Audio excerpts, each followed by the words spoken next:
Nuevamente, gracias, Denise, por la oportunidad. Y bueno, leeré mi ponencia entonces. En América Latina, la visibilidad del estudiante en la esfera pública y del estudiantado como colectivo son relativamente recientes. Al igual que el concepto de la juventud, se comenzó a distinguir a estos sectores como nuevos actores políticos y sociales recién a finales del siglo XIX y principios del siglo XX. El surgimiento del joven estudiante mexicano no ha sido una excepción al marco regional. Ruidosas huelgas estudiantiles en las calles del centro de México, la creación de novedosos grupos juveniles y la organización de conferencias escolares nacionales e internacionales llamaron la atención de la prensa, de los padres de familia y de diferentes autoridades escolares, políticas y clericales durante el Porfiriato y el periodo revolucionario. Cabe, por ejemplo, en paréntesis, ¿no? Durante el momento del Porfiriato, se creó un escándalo a través de la imagen proyectada en el preparatoriano, en el estudiante de la Escuela Nacional Preparatoria, y muchos de las notas rojas del periódico en sí llamaban la atención de los llamados pollos, ¿no? Y el pollo se convirtió así como un escándalo a la modernidad porfiriana, ¿no? Entonces, como que este es uno de los primeros ejemplos de los cuales nos da una idea de este nuevo concepto de juventud que emerge a finales del siglo XIX y principios del siglo XX. Pero a pesar de las esporádicas confrontaciones que se dieron entre estudiantes y autoridades durante las primeras 4 décadas del siglo XX, en México, como en otras partes latinoamericanas, el estudiante fue celebrado con entusiasmo como un símbolo de modernidad y de progreso social y de unión nacional.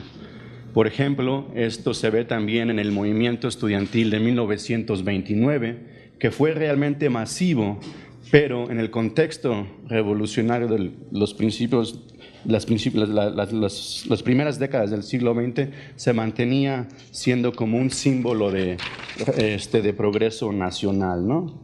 Sin embargo, tal entusiasmo expresado tanto por el Estado como por la Iglesia comenzó a disiparse a partir de la Segunda Guerra Mundial, un proceso que tampoco fue meramente mexicano, sino que aconteció también de manera similar en Europa, Estados Unidos y el Cono Sur.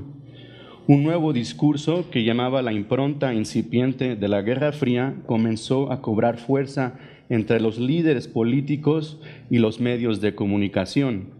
Es decir, la juventud como categoría, como concepto, como idea, sería seriamente y crecientemente identificada como un momento de transición en crisis.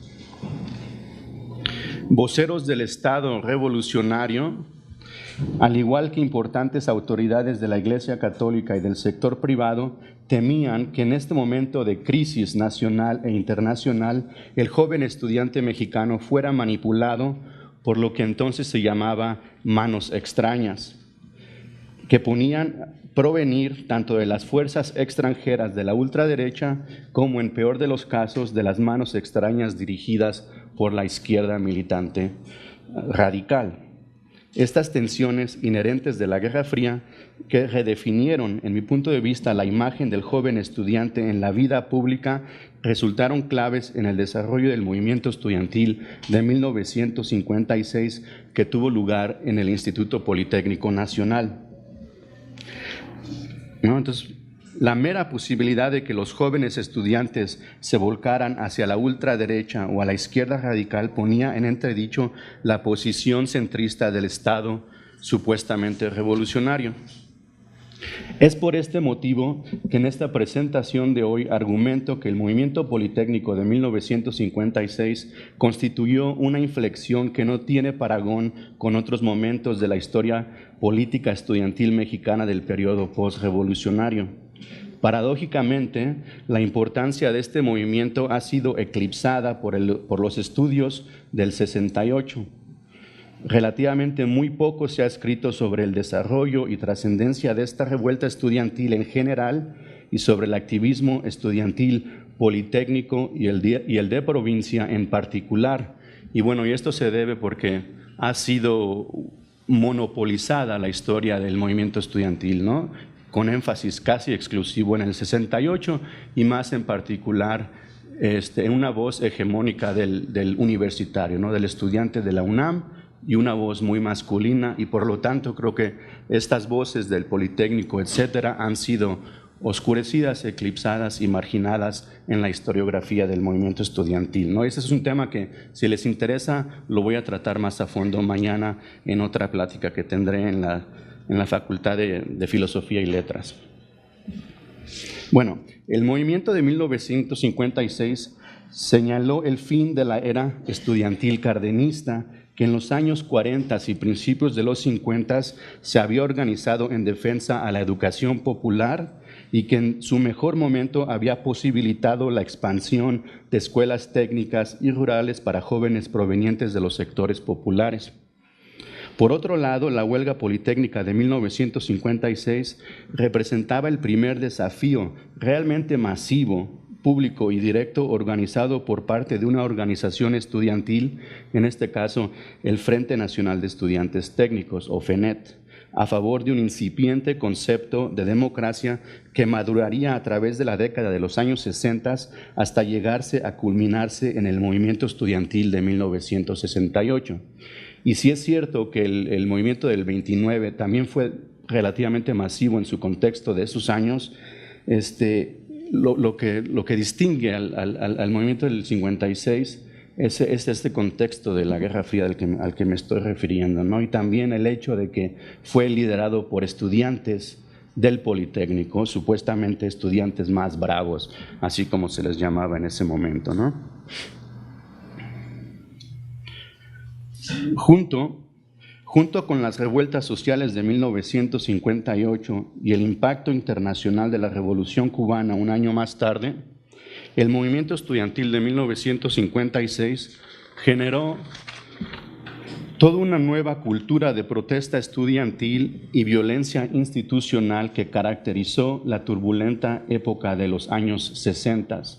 Y los 60 me refiero no a la década, sino un momento que, argumento, empieza nuevamente con el movimiento del 56 y termina aproximadamente en los años 70, en el que vemos una serie de eventos tanto nacionales como internacionales que van a radicalizar a toda una nueva generación de estudiantes, ¿no? Y aquí, por ejemplo, nombro algunos de los eventos a nivel internacional que van a crear un nuevo lenguaje, ¿no? del estudiante como subversivo, del estudiante como problema interno de la nación.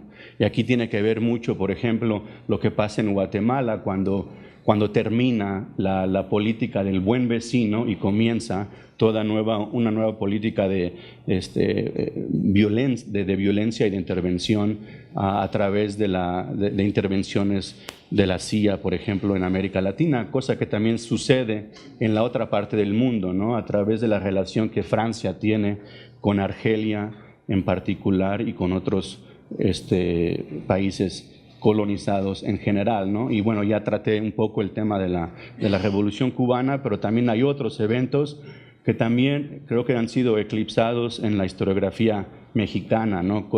Eventos como por ejemplo lo de Madera en el 65, todas las revueltas del 66, 67 en la provincia, que van a seguir, ¿no? Esta idea de plantear al estudiante como problema nacional, y ya cuando llegamos al 68 todo este lenguaje ya está completamente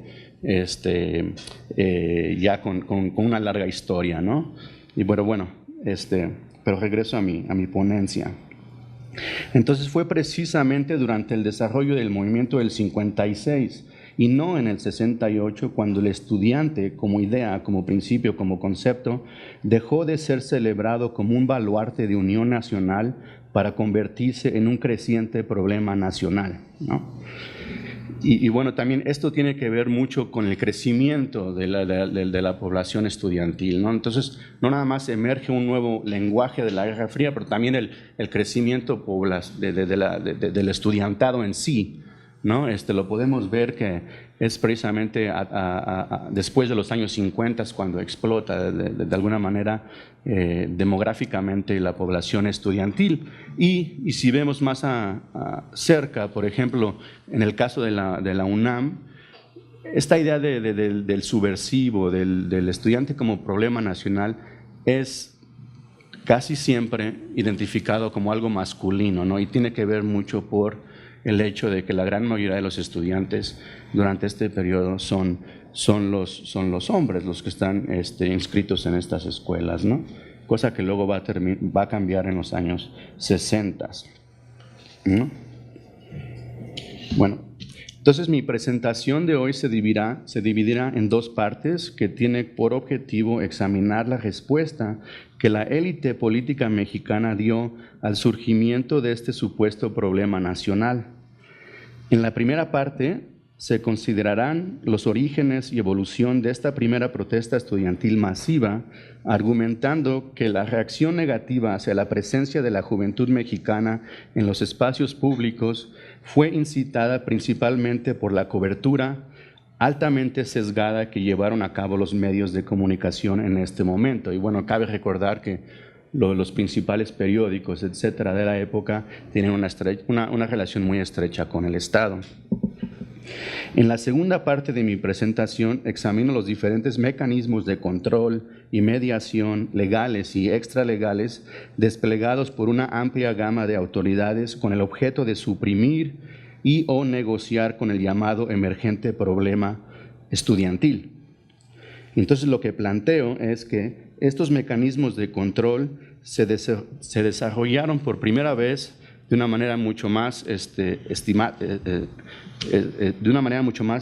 institucional a partir de 1956 y continuaron siendo empleados hasta los años 60 y fueron sagazmente combatidos por el movimiento estudiantil de los años 60, inclusive en el 68. Y se trata, número uno, del apoyo financiero sistemático a la violencia estudiantil, o una provocación que más tarde se llegaría a conocer con el término del porrismo.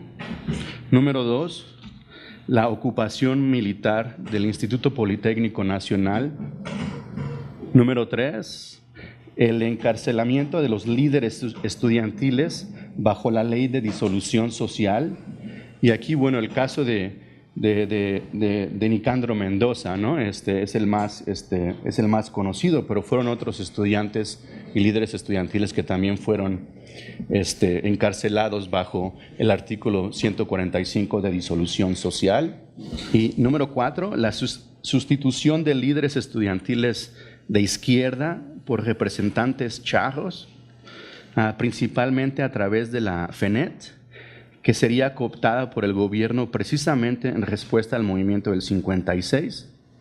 Y número 5, la creación en la Dirección Federal de Seguridad de fichas y documentos precisamente titulados como problemas estudiantiles, ¿no? Es a partir del 56 cuando la Dirección Federal de Seguridad organiza toda una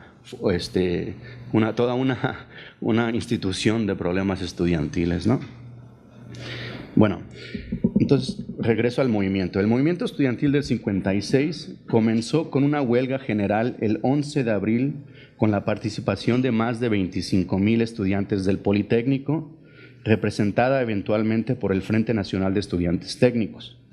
En su mejor momento, el movimiento alcanzó a más de 100,000 simpatizantes en varias partes de la República, pertenecientes a las diferentes escuelas rurales y normales, para luego dividirse gradualmente hasta llegar a desintegrarse completamente 3 meses después. Las peticiones por parte de los estudiantes fueron muchas y varias. 2 de los puntos más significativos en el pliego petitorio incluyeron: 1, la remoción del director general, el doctor Rodolfo Hernández Corzo, y 2, la implementación de una nueva ley orgánica capaz de garantizar la creación de una comisión mixta de autoridades y alumnos. Además, como ocurrió en las huelgas politécnicas de 1942 y 1950, los estudiantes también exigieron al gobierno la creación de más becas e internados, para estudiantes de bajos recursos que seguían llegando a la Ciudad de México para asistir al Politécnico sin algún o muy poco apoyo por parte de las autoridades. Del punto de vista de los politécnicos, Hernández Corzo representaba el giro conservador hacia la derecha por parte del Estado revolucionario que comenzó a darse en México a finales de los años 30 y que se notó de una manera más acelerada durante las administraciones de Manuel Ávila Camacho, Miguel Alemán y Adolfo Ruiz Cortines. Según los estudiantes, fue durante estos 3 sexenios cuando el Politécnico dejó de ser un beneficio de la Revolución para convertirse en otra opción más para las clases medias. Para los estudiantes, Hernández Corzo representaba una de las voces más críticas de la educación popular que hizo posible la creación del Instituto Politécnico Nacional en 1936, que a diferencia de la UNAM, se construyó para el beneficio de las clases trabajadoras y campesinas. Al mismo tiempo, los politécnicos argumentaron que Hernández Corzo personificaba el imperialismo yanqui que intentaba privatizar la educación técnica en México para el beneficio de una minoría interesada más que nada en poner nuevamente a la nación al orden de inversionistas extranjeros. Y como prueba de esto, los politécnicos se organizaron en contra del llamado Plan Columbia. El plan consistía en que el gobierno de los Estados Unidos, por medio de la Universidad de Columbia en Nueva York, enviara asesores para determinar en qué áreas del desarrollo nacional se debía enfocar la educación técnica. Según los estudiantes, la invitación de técnicos norteamericanos y la consiguiente privatización del Politécnico violaban el lema del instituto que prometía educar a estudiantes mexicanos de bajos recursos capaces de crear una técnica al servicio de la patria, que atendiera a los grandes problemas nacionales y defendiera los recursos naturales pertenecientes a la nación. Por otra parte, los politécnicos argumentaban que Hernández Corzo personificaba la corrupción del Estado priista, que según ellos llegó a su peor momento durante la administración de Miguel Alemán. Durante este periodo, el gobierno intentó cerrar los internados del Politécnico que daban alojamiento a los estudiantes de provincia, y algo similar vemos con las escuelas normales rurales.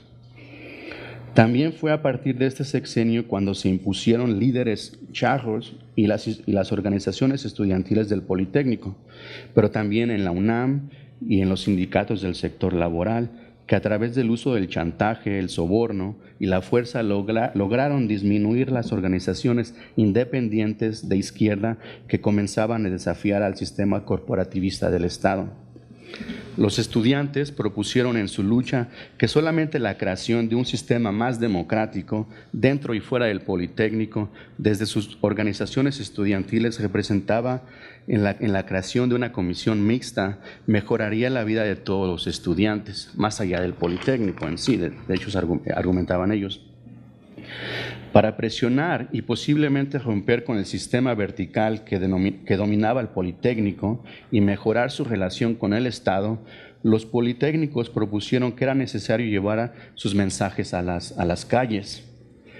Y a diferencia de las protestas estudiantiles que ocurrieron en décadas anteriores, los politécnicos, al mando de la protesta del 56, llevaron su pliego petitorio a espacios mucho más públicos y de una manera contenciosa y masiva, a través de la ocupación física de edificios, el bloqueo de calles por brigadas de información y la organización de los novedosos mítines relámpago, ¿no? Esto ya empieza, este término ya lo vemos en el 56 y no es novedoso en el 68. Además, los politécnicos se distinguieron por sus brigadas de información en las que participaron algunas jóvenes politécnicas que al ocupar las calles desafiaron normas tradicionales al viajar junto con sus compañeros a diferentes partes de la ciudad y de la República para desmentir las acusaciones que se hicieron en contra de su movimiento en los medios e informar al pueblo sobre sus peticiones. La nueva forma de resistencia, que se repetiría después en los años 60, acabó siendo un arma de dos filos para los estudiantes del Poli. Por su lado, las marchas hacia el Zócalo con banderas rojinegras, los bloqueos de calles en el centro de la ciudad para contener estas marchas con coches y bicicletas, etc., las ruidosas ocupaciones de edificios con porras y canciones, la actitud de protesta de algunas politécnicas en espacios tradicionalmente concebidos como masculinos y los mítines relámpagos en factorías, parques, mercados, escuelas y cafés les dieron a los estudiantes del Politécnico varias victorias a corto plazo, inclusive la renuncia del director Hernández Corzo y la creación de nuevos edificios en sus escuelas. Por otro lado, la actitud contenciosa por parte de los estudiantes en espacios mucho más públicos promovió una nueva manera de ver al estudiantado por parte de las autoridades, los medios, el Estado, la opinión pública, etcétera, ¿no? En los años 20 y 30, tal como señalé anteriormente, los estudiantes también habían salido a las calles a protestar, pero continúan, en ese momento eran celebrados entusiásticamente como la vanguardia del progreso revolucionario. Esto ya cambia en el 56, ¿no? El mismo entusiasmo también se vio en los años 40 y principios de los 50, cuando los estudiantes eran todavía elogiados como la vanguardia de la Unión Nacional y la modernidad, particularmente evidente en la imagen positiva del universitario, del estudiante de la UNAM, que se celebraría durante la época alemanista. Es precisamente en este momento cuando se construye la ciudad universitaria, ¿no? Como un símbolo de modernidad, ¿no? Revolucionaria. Sin embargo, a partir del movimiento estudiantil del 56, se comenzó a generar una nueva actitud de preocupación por parte de las autoridades, por parte de padres de familia y de los medios de comunicación y autoridades eclesiásticas, que en el nuevo contexto de la Guerra Fría, combinado con las primeras manifestaciones de los llamados rebeldes sin causa en el cine y la moda, etcétera, y la creciente población estudiantil que se comenzó a dar a nivel mundial a partir de la posguerra, hizo que se viera al estudiantado de una manera mucho más ambivalente y preocupante, ¿no? Entonces, es precisamente en este momento cuando surge en México el llamado problema estudiantil, proyectado como un problema nacional, que a petición del público, en forma de cartas editoriales y repetidas normas de alarma en los periódicos, la radio y la televisión, se tuvo que solucionar a como fuera lugar. Por ejemplo, es durante el movimiento del 56 en la capital, pero también en Michoacán y en otras partes de la República, cuando se comienza a aplicar la ley de disolución social, como señalé anteriormente, por parte del Estado, de una manera más contundente para encarcelar a los líderes estudiantiles y de los sindicatos, identificados en los medios como subversivos para el progreso de la nación. Es también en este momento cuando se utiliza por primera vez el Ejército Nacional para aniquilar una protesta estudiantil en la ciudad, y cuando la agencia del espionaje, como la Dirección Federal de Seguridad, comienzan a infiltrarse en las escuelas para identificar a estudiantes problemáticos al frente de lo que ellos llamaban el insólito problema estudiantil, que en cada huelga pareció tomar más fuerza. Y aquí, repito, la Dirección Federal de Seguridad es clave, ¿no? Con el mismo fin, es a partir del movimiento del 56 cuando se moderniza al cuerpo de granaderos. Y esto también lo vemos en Francia, lo vemos en otras partes, y coincidentemente es en Estados Unidos cuando al mismo tiempo se crea el COINTELPRO, ¿no? Todo el programa de contrainsurgencia dirigido por el FBI, ¿no? Entonces creo que aquí hay un paralelo muy interesante.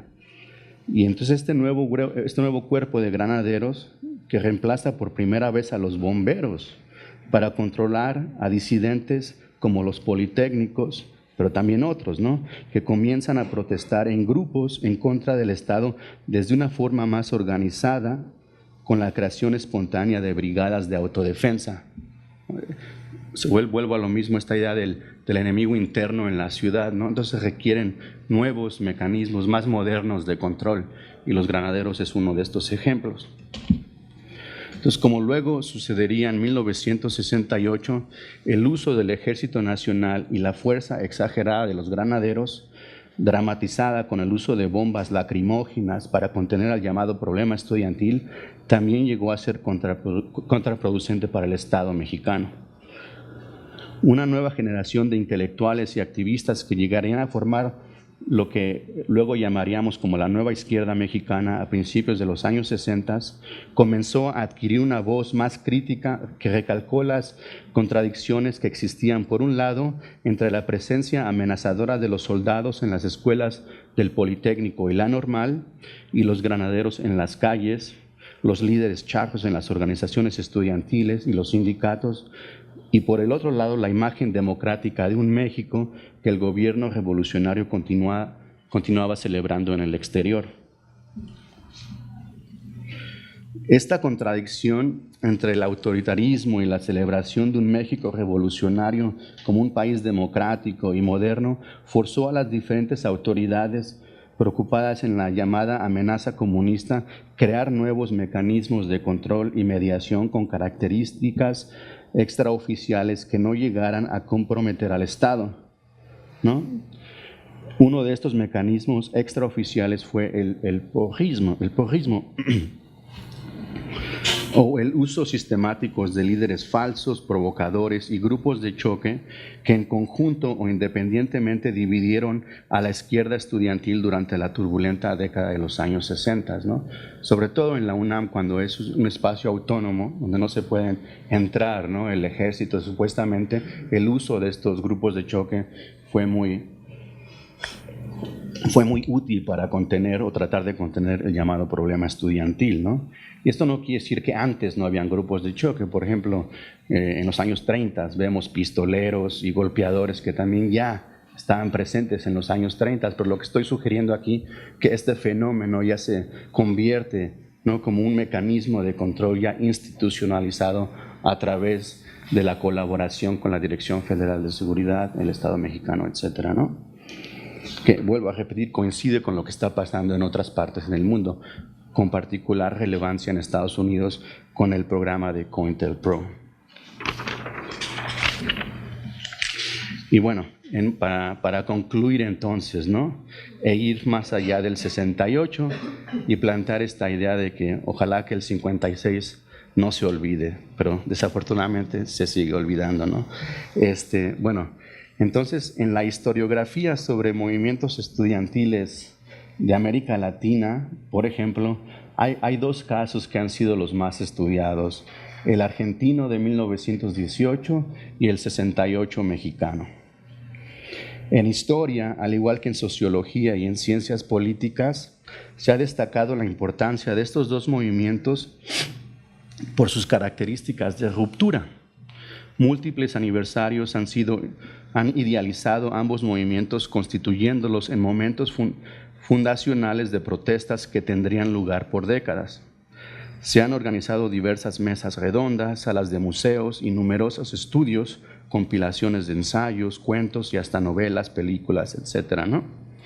En estos eventos, en mi forma de ver, no solo se exagera la importancia de estos dos movimientos estudiantiles, sino que también se invisibilizan o minimizan otras instancias de movilización estudiantil que ante el brillo del 68 mexicano y el 18 argentino caen en la oscuridad, ¿no?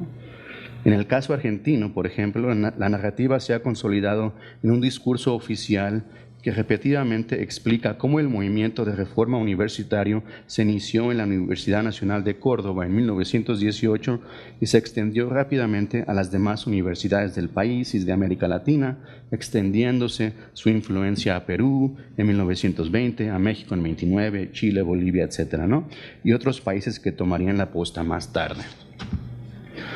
Algo similar ocurre con la historiografía sobre el movimiento estudiantil de 1968 en México, porque ha sido escrita casi exclusivamente desde la perspectiva de sus principales líderes, particularmente aquellos de la UNAM, representando una visión masculina y con escasa revisión histórica. Las consignas más repetidas son el 68 no se olvida y un México antes y un México después del 68. Han mitificado el movimiento del modo tal que resulta difícil percibir la actividad política estudiantil previa. Proclamar que el 68 no se olvida se ha convertido en un símbolo ritual que se repite año tras año en numerosas marchas que conmemoran la masacre estudiantil del 2 de octubre en la Plaza de las Tres Culturas de Tlatelolco, ¿no? Y aquí no es mi intención venir a decir que tenemos que olvidar, sino que todo lo contrario. El esclarecimiento de la masacre perpetuada por el Estado mexicano en este momento del 68 constituye una deuda fundamental en la historiografía. No cabe duda que también es fundamental continuar estudiando en profundidad al movimiento del 68 en todos sus aspectos. Sin embargo, esta tarea debe ser llevada a cabo críticamente y cuestionando lo que se ha convertido en un discurso oficial, es decir, una perspectiva que asume como axioma la idea de que el 68 es sinónimo del movimiento estudiantil mexicano. Lo que sugiero aquí es que el 56 en particular y el activismo estudiantil del Politécnico en general y de provincia son temas que merecen ser estudiados más a fondo y el Politécnico no es el único, ¿no? Podemos sugerir una serie de movimientos que han sido completamente rechazados o excluidos en esta historiografía, ¿no? Y mañana haré una lista de temas que creo que merecen ser estudiados, ¿no? En la ponencia que daré mañana.